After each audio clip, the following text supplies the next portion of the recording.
سلسله هخامنشیان یکی از بزرگترین و مهمترین امپراتوری‌های تاریخ باستان است که توسط کوروش بزرگ در حدود 550 سال قبل از میلاد تأسیس شد و تا سال 330 قبل از میلاد ادامه داشت. این سلسله به دلیل تأسیس اولین امپراتوری گسترده و چند ملیتی جهان، مدیریت دقیق و سیستم‌های حکومتی پیشرفته معروف است. در اینجا به بررسی تاریخچه، دستاوردها و ویژگی‌های مهم این سلسله می‌پردازیم. کوروش بزرگ، بنیانگذار سلسله هخامنشیان، پسر کمبوجی یکم، پادشاه نشان بود. کوروش با ادغام قبایل پارس، ماد و سپس فتح لیدی، بابل و مناطق دیگر، یک امپراتوری وسیع ایجاد کرد. فتح بابل در سال 539 قبل از میلاد یکی از بزرگترین دستاوردهای کوروش بود که او را به عنوان یک حاکم بزرگ و عادل در تاریخ مشهور کرد. او با صدور منشور حقوق بشر، معروف به اسطوانه کوروش، نشان داد که به حقوق مردم و آزادی‌های دینی و فرهنگی احترام می‌گذارد. پس از مرگ کوروش در سال 530 قبل از میلاد، پسرش کمبوجی دوم به تاج و تخت رسید. کمبوجی دوم با فتح مصر در سال 525 قبل از میلاد امپراتوری هخامنشی را گسترش داد. پس از مرگ کمبوجی، داریوش بزرگ به قدرت رسید که امپراتوری را به اوج خود رساند.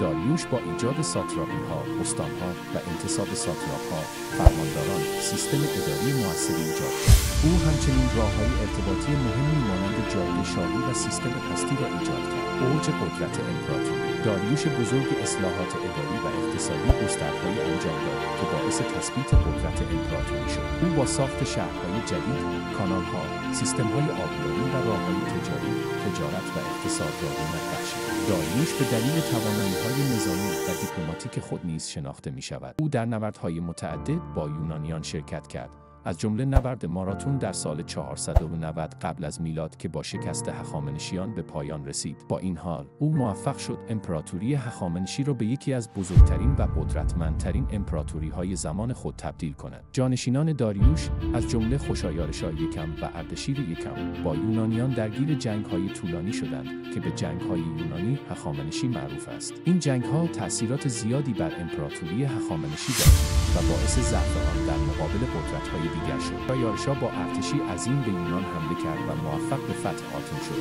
اما در نهایت در نبرد سالامیس شکست خورد. این شکست‌ها به تدریج باعث تضعیف امپراتوری هخامنشی شد.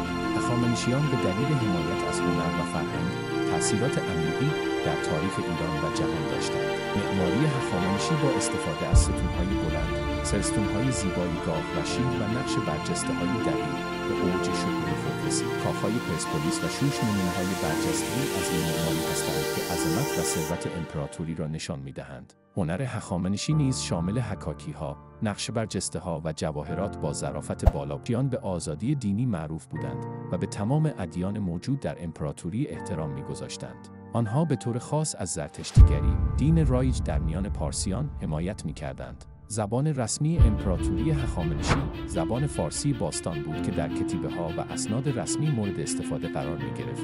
یکی از ویژگی‌های برجسته امپراتوری هخامنشی سیستم اداری پیشرفته آن. امپراتوری به ساتراپی‌ها تقسیم می‌شد که هر ساتراپی توسط یک ساتراپ اداره می‌شد. ساتراپ‌ها موظف بودند مالیات جمع‌آوری کنند و امنیت و قانون را در منطقه خود حفظ کنند. سیستم ارتباطی گسترده و کارآمد نیز به تسهیل اداره امپراتوری کمک می‌کرد. هخامنشیان در زمینه‌های مختلف علمی و فنی نیز دستاوردهای چشمگیری داشتند. آنها در مهندسی آب، ساخت کانال‌ها و سیستم‌های آبیاری پیشرفته بودند که باعث افزایش تولید کشاورزی شد. چنین در زمینه مهندسی عمران و ساخت پل‌ها و جاده‌های مهم نقش داشتند که به تسهیل تجارت و ارتباطات کمک می‌کرد. هخامنشیان با کشورهای مختلف تعاملات دیپلماتیک و تجاری گسترده‌ای داشتند. آنها با یونانیان، مصریان، هندیان و دیگر ملل روابط تجاری برقرار کردند که باعث رونق اقتصادی امپراتوری شد.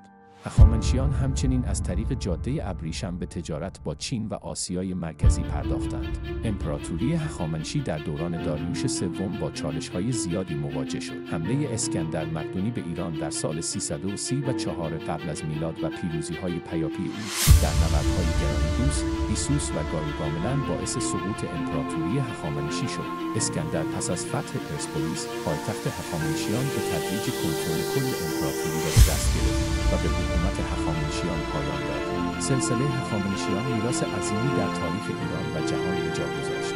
آنها اولین امپراتوری چند ملیتی جهان را ایجاد کردند و با ایجاد سیستم‌های حکومتی و اداری پیشرفته، پایه‌های امپراتوری‌های بعدی را شکل دادند.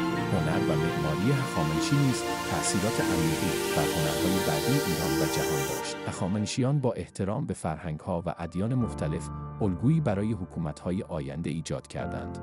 اگر شما هم این ویدیو رو دوست داشتید، لایک و سابسکرایب کنید و نظرات با ارزشتون رو درباره سلسله هخامنشیان در کامنت‌ها برای ما بگید.